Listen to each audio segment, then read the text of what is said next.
Hey, it's Alicia from mobilitymastery.com, and I'm really excited to bring you today's video. It's very personal for me. It's a breakthrough I've had recently with my body, and I'm betting that it can help a lot of you. So this video is for you if you know you have what is known as lordosis, or a really exaggerated low back curve. If you know you have low back tightness, not to be confused with low back pain. So I'm going to talk about the difference between those two. It's really important in this video. So low back tightness, really tight low back muscles. If you've ever fallen on your tailbone or your hip, but especially your tailbone, and if you have the wonderful experience of peeing a little when you sneeze or laugh, this video is for you. So I'm one of those people. Embarrassingly, I'm going to admit this on YouTube, that in the last few years I've noticed, like, every once in a while when I sneeze, I pee a little. That's not fun, and I refuse to just blame it on aging. And I recently had an experience where I was not searching for how to not pee when I sneeze. I was actually addressing a musculoskeletal issue of mine that's been kind of ongoing for 8 years now. It's a mid-back issue that's kind of come and gone since a series of minor injuries, including one fall, actually, not on my tailbone though, in 2012. So a lot of you kind of know about this mid-back pain thing of mine. I've talked about it on the Fashionista series, and I'm not going to go in depth on it, but it's been kind of plaguing me, and it doesn't stop me from doing anything, but it does get worse if I do certain things, which isn't ideal. And it's just been mystifying me for years. So I recently went to the hot springs a couple times in a row and had this experience of going from hot to cold, hot to cold. And this is something I've noticed about my body before. So this is kind of like a little bit of an aside and something you can use to self-diagnose if you're so inclined and you enjoy hot springs. When you go from hot to cold, what typically happens is your heartbeat starts boom, boom, boom, boom, like reverberating through your whole body. And if you can get good at paying attention and really tuning into your body, you might notice that the heartbeat is emanating from one place stronger than any other place in your body. And often this tells me that that area needs healing. It's lacking blood flow. So my body is using the hot-cold contrast where blood starts pumping through my body a lot faster to bring blood to that area. So if that's interesting to you, you could give that a try. You have to get in the cold though, for it to really work. It won't just work heating up in something hot and having your heart rate increase there. I think you'll only notice it in the cold. But it was during this experience that I was like, okay, my tailbone is where my heart is beating, and why might it need healing? Well, I actually fell on my tailbone really, really badly, like really, it was scary when I was 17, roller skating, and I was going really fast and fell. So I was going, the forward direction is counterclockwise, so your left leg or skate is on the inside. My left skate hit something, like I don't know, just something on the floor, and my legs went almost above my head. I landed on that really hard surface right on my tailbone. My entire spine cracked from my tailbone all the way to my skull, and I couldn't breathe or talk for what felt to me like a good minute or so. So people were like asking me, "Are you all right?" They stopped skating. I couldn't answer them, and then finally got my voice. I was like, "I'm okay," and I went off, got out of the rink and sat down. But it hurt really badly. And back then, at 17, I was kind of in endure. I endured pain. I didn't really ask for help. And so I never got it taken care of. And so it makes sense to me that I'd have some lingering tailbone stuff, right? And it was that in combination with my recent experience with my left arm, and more related to what I felt was a detox response, but it led me to investigate my left kind of lymph shoulder area And I shared with you guys here on the channel the technique I made up, right, of like grabbing my pec. And if any of this is interesting, we'll link to that technique below. But the point being, these two experiences of like remembering how bad that tailbone fall was and that I never did anything about it, combined with this recent experience in my left arm, made me remember my very first injury when I was about 7 or 8 years old. I fell off the balance beam in gymnastics and I fell onto my left arm and kind of jammed my shoulder. And then somehow through this process of, thinking about these things, I just saw myself, like I saw my alignment, and it felt really wrong to me. And I got an aha about my own body that I have been missing, I think, for quite some time, which is I'm extremely lordotic. So I have a really curved low back. And I did gymnastics, so this kind of makes sense. We're always, doing that. And then the fall could certainly have made things worse. And then falling on that left arm, it's like made me just kind of go, interesting. Like, I wonder if this is why my abdomen can never relax. So I have a question for you. Do you feel like you can never relax your abdominals? Like something in here is just always tense, like gripping.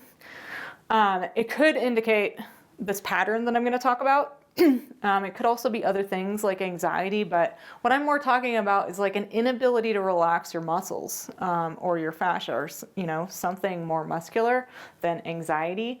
I just can never relax here unless I'm like lying face down on the ground.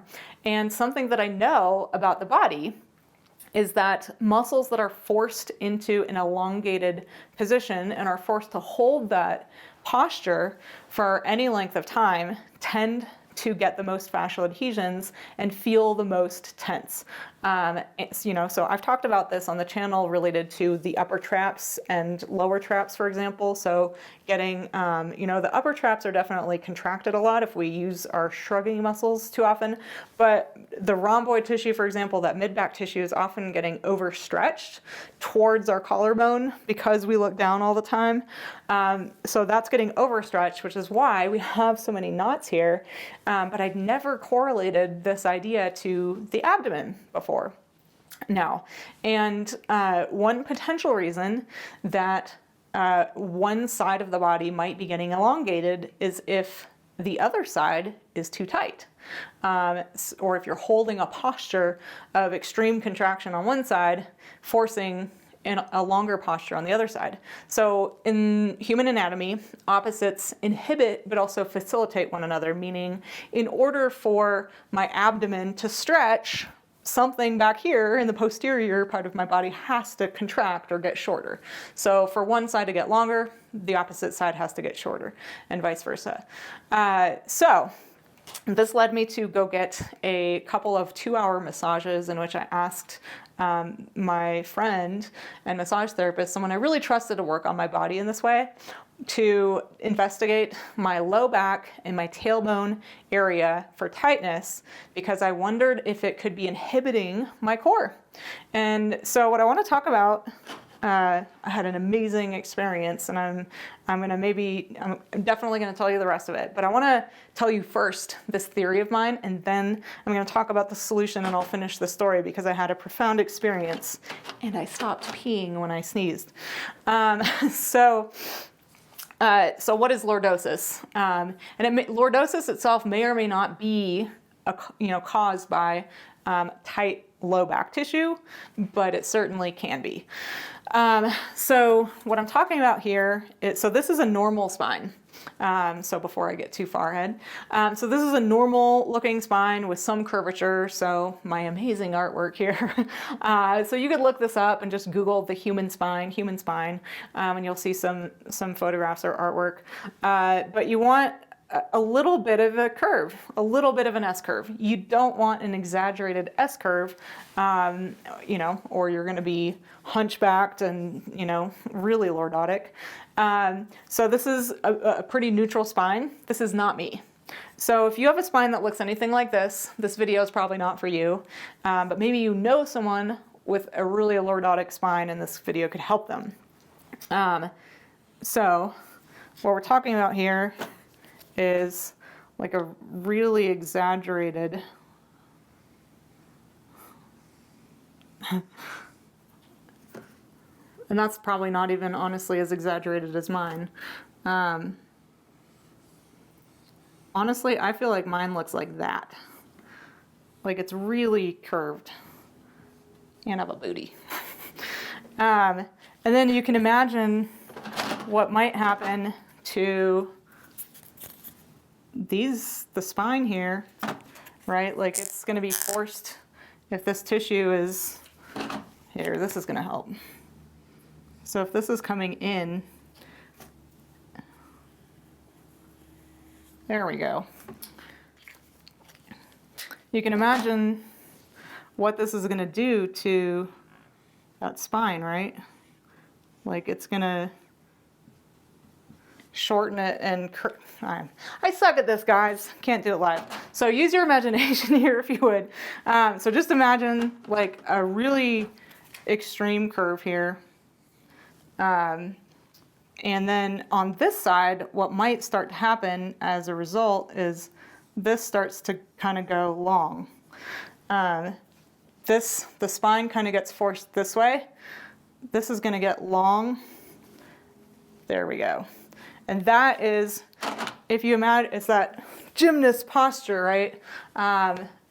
If you know what I'm talking about, where they stick out their butt, their arms go back, and their low back really crunches, right? So I did that for years, but that elongates the front, squeezes the back, and probably also because of my fall, the fall when I was 17, some of this tissue got traumatized. So you guys, if you've been with me any length of time, have heard me talk about never, ever, ever go into your low back when you have low back pain. It's a recipe for muscle spasms, glute spasms, like low back spasms, just not a good idea. And because I rarely go into the low back to get people out of pain, because most of the time, like the reasons to go into the low back for me are so few and far between, I just rarely go there. And this is kind of opening my mind to reasons to go into the low back. So if for example, you're someone with a flat back, you don't want to go into your back muscles. You probably want to go into the front, into the abdomen, because it would be an opposite thing from what we're talking about.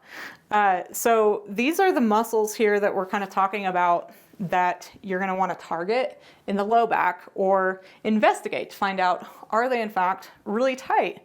And if so, what's happening is it's kind of like just pulling the spine into, and then the soft tissue with it, into more of a curvature, into a smaller space, right? Instead of being longer, taking up more space, and then forcing the front to take up more space, right?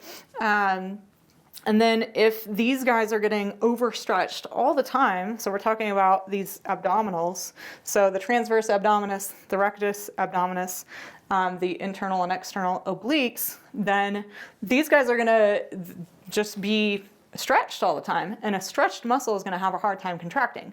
So I historically have had a really hard time contracting my deep core. I can contract my abs, meaning the rectus abdominis part that's like up here, but when it comes to my deep core down here, which is still part of the rectus abdominis and that TVA certainly, and then pelvic floor, I have a really hard time activating it. And it makes sense if it's getting overstretched. So, I mean, the fix is pretty simple, right? It's if these guys are tight, inhibiting these guys, and these guys are overstretched, we need to release these muscles or the fascia here, right? Hopefully relaxing this tissue, getting that curve back to a neutral curve. So we don't want a straight spine, we still want a curve, getting it back to a neutral curve, allowing these muscles to actually relax. And then we would definitely want to like work on strengthening these for a full solution. But I no longer pee when I sneeze, and I haven't had to strengthen anything. So I have done no Kegel exercises. I have done no pelvic floor exercises. I have, not tried to activate my deep core recently on purpose. What I did is I got that massage that I talked about, or two of them, And my friend got into my QLs, very tight, tighter on the left, into kind of the erector spinae and the multifidus muscles back here. So the erector spinae and the multifidus run along the entire spine, but she focused on the ones down here.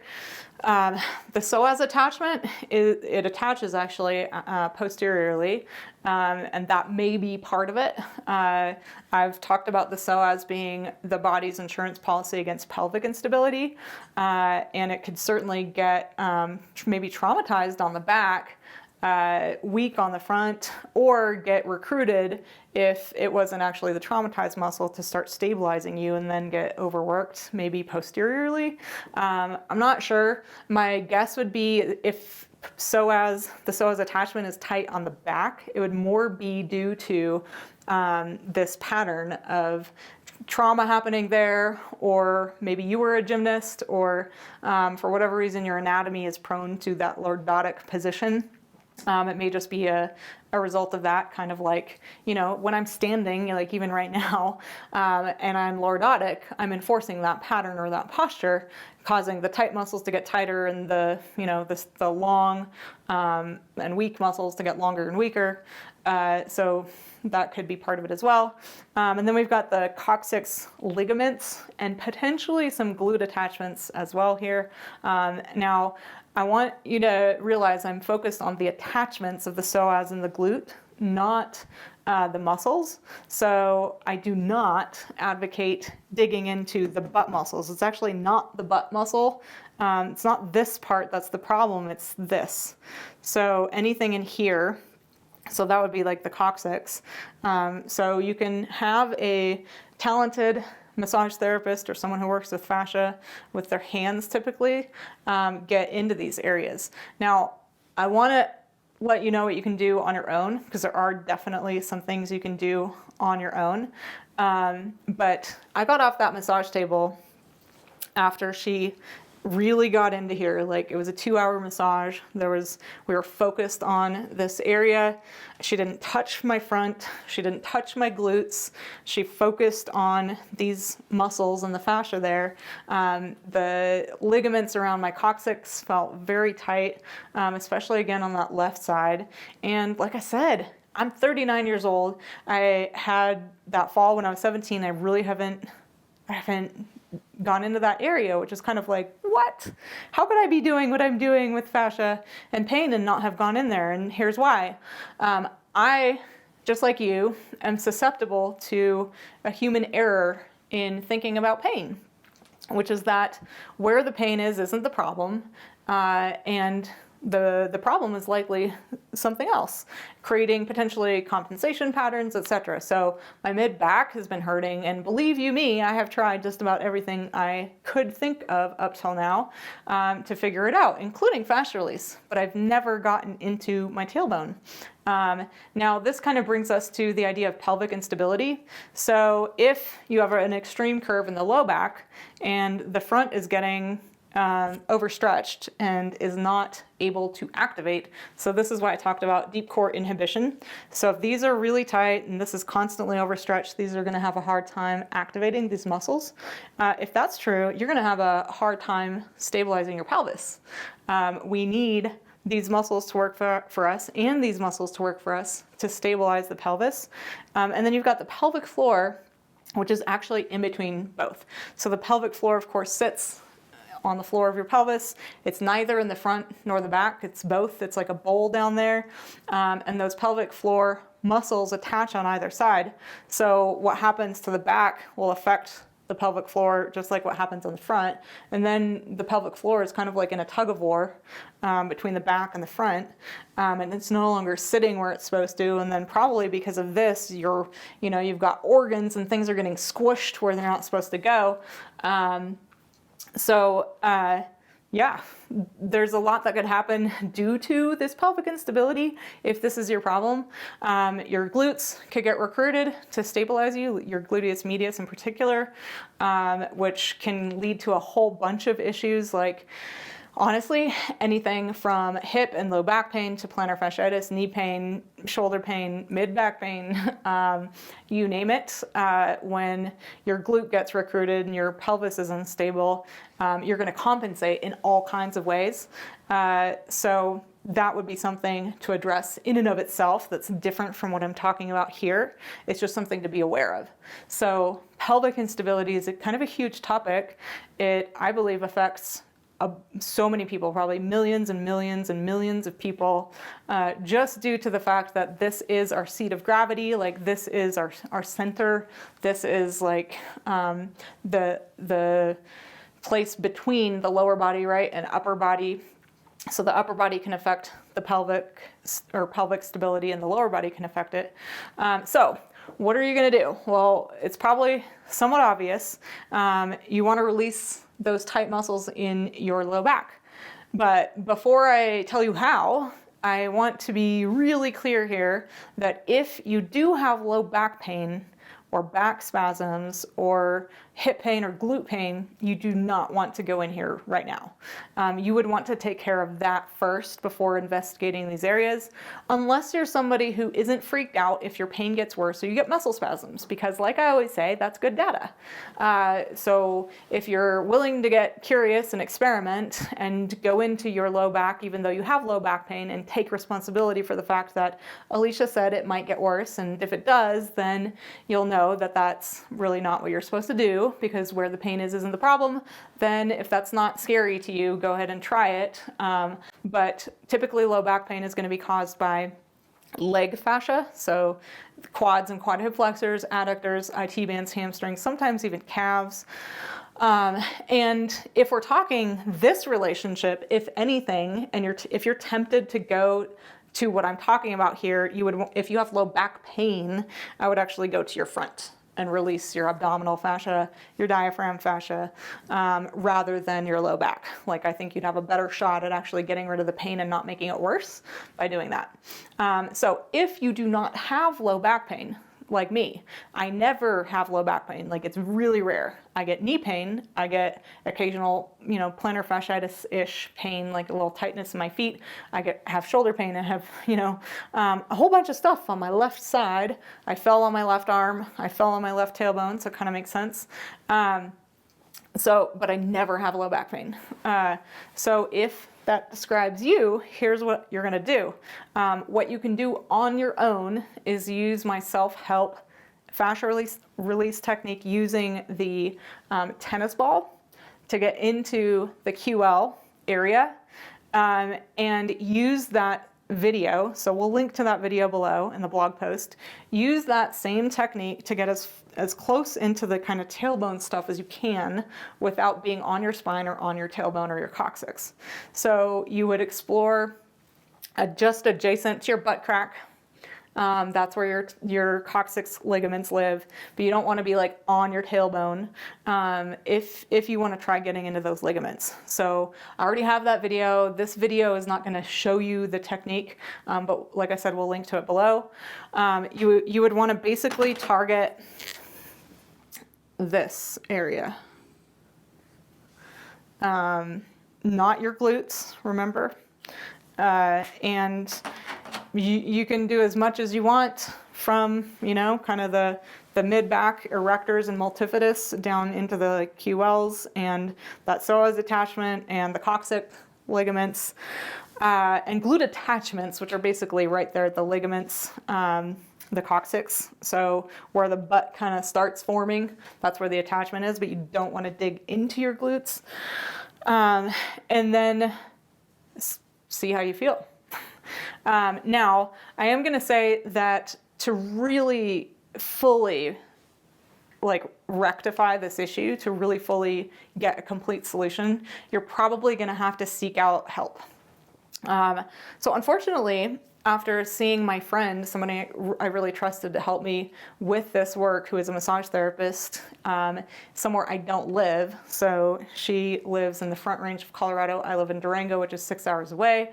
I just so happened to be there, had 2 massages with her. They were amazing. I got are scheduled 2 massages here with 2 different people to see if I can find someone here who can help me. And neither one of them did I, at the end of that massage with them, trust to help me with this issue. So I'm still looking for someone to help me finish this project of mine. But I can get in there on my own. I just think it's probably more effective and faster to get help. So we're talking about small ligaments and small areas. The multifidus or multifidi and the erector spinae are can be small areas.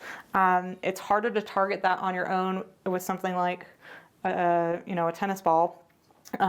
So if you happen to have a really great massage therapist that you trust, or somebody who does manual therapy and focuses on fascia release, then I would call them up. If you don't have anyone and you want to try to find someone, I usually give it 2 to 3 tries myself, but maybe you're different and you're going to stick with it. You want to make sure they don't make you sore. So you shouldn't really get that sore afterwards. A little bit is okay, but you don't want to be have bruised tissue.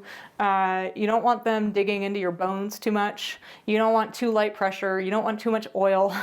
If we're talking about fascia release here, there are some specifics you need to think about. So if you don't have anyone and you're seeking someone new, I recommend that you search out somebody who works with fascia. So either a myofascial massage therapist or maybe a Rolfer, and you could just ask them if they'd be willing to just work on this issue with you. Some of them do kind of by the book Rolfing or structural integration, where they will only work with you if you go through their 10 series and they start at the feet. That wouldn't necessarily be my recommendation for this, but somebody who works with fascia. So that's what I've got for you. My experience, just to reiterate it, was I got off that table and I felt like my stomach right here just dropped. It was relaxed more than it is usually, not 100%. I just felt like I was carrying myself differently, and my mid-back pain stopped hurting. Now, I did do a yoga class when I got home to Durango. That seemed to make it a lot worse again. The pain came back, but I'm no longer mystified and scared of this pain. I feel like I've figured it out. And so mid-back pain isn't the topic of this video, but I just wanted you to know my experience working with this pattern in my own body. I'm measuring my results by how relaxed my abdomen feels, whether I look a little less lordotic, and my mid-back issue, because I do believe my mid-back issue is a result of pelvic instability and shoulder instability, and my mid-back having no choice, some of the muscles there, but to compensate. So there you go. I hope this was really interesting to you. I am, as I said, kind of opening my mind to reasons to actually go in here more often. So if you've been with me for the past 4 or 5 years, you've kind of heard me say yeah, I never really go into the low back. There's not a whole lot of reason to do so. But this really seems like the main issue to me. So there's, again, a difference between having low back tightness and restriction there and actual low back pain. They're not synonymous. So what's tight doesn't always hurt. It may not even be getting your attention. Like me, my low back never hurts. It doesn't get my attention, and yet it's really, really, really tight. I would love to hear your thoughts by having you comment below on this. Have you ever heard this theory before? Does it make sense to you? Do you have questions about this? I'd love to come into the comments and chat with you. And if this does describe you, I would love for you to try that tennis ball technique and really get into all this stuff. Do it by itself, so don't do any other part of your body. That way when you get up and walk around, you can tune in to what did just releasing this area do for you. And then I'd love for you to share your results by commenting below. So thank you so much for watching. I hope this was really helpful for you, and I'll see you next time.